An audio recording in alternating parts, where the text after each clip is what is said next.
The following is an extract from the autobiography of TV quiz host Bradley Daniels, Sex, Drugs, and Game Shows, A Life in Show Business.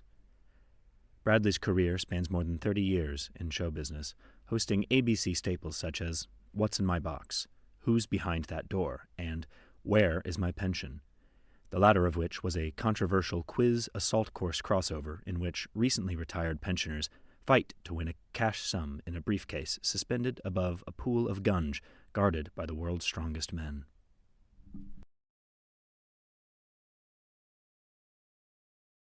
This had been the best, worst 3 weeks of my life. The joy I experienced wasn't artificial or even a respite from my indefinite despair. Yet I felt different. I still wanted to disappear. I looked out at the snow-covered mountaintop every morning, longing to be at the peak, looking back at myself encased in the dollhouse-like resort I was trapped in. There were moments during my stay when I stepped outside of myself. I wasn't Bradley Daniels, TV host. I wasn't even Bradley Daniels, nor was I a man or a human.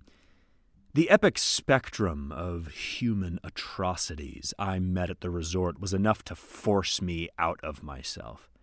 I observed them all, becoming pure matter. It was like I couldn't stand being of the same species as them.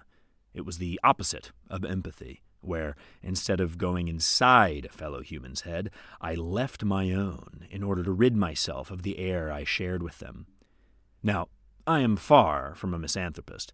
I believe one is only allowed to despise the other social class, and I am someone who has traversed classes. Before I was on TV, I was a regular Joe, as they say.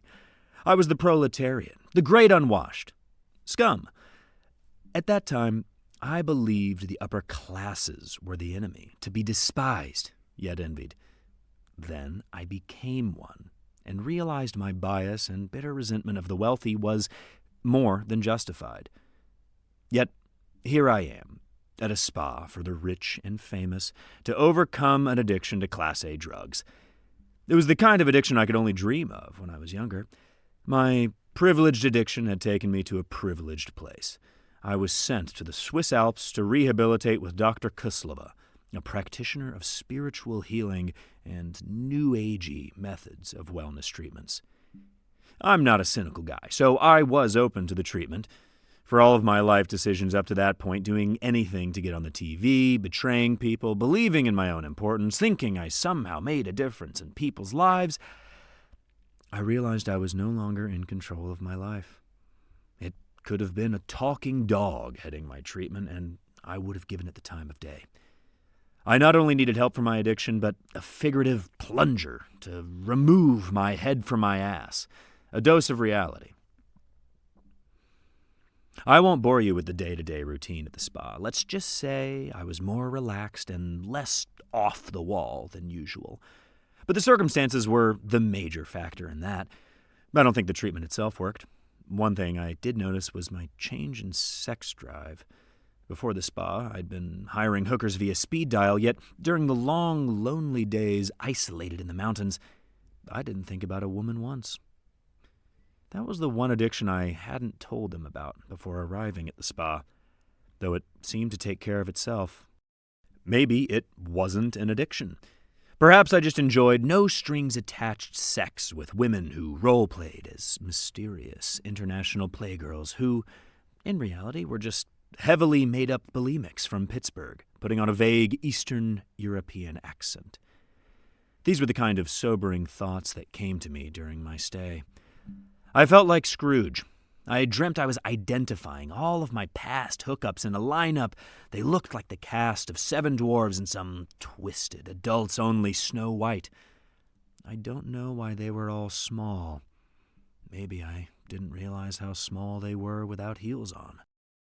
By the 12th day, I had gotten used to the cold sweats and intense hallucinations of the Seven Dwarf prostitutes. I knew, even amid this despair, that this was good for me.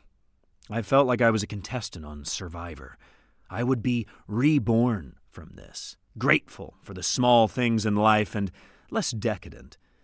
I still desire my vices, sure, but Having been out of rehab for a month now, it feels as though I'm filling the void with work. I'm currently the face of 3 new game shows. When Did You Call?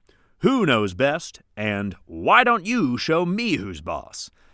The latter show is yet to begin filming, but I'm told it will be an adult-oriented show and will consist of me being dressed as a giant lizard for the entire program while asking general knowledge questions as the contestants test their endurance with their balls quite literally in a vice that tightens with each wrong answer. The creative team says they are aiming for a Japanese aesthetic. I suppose that makes me Godzilla.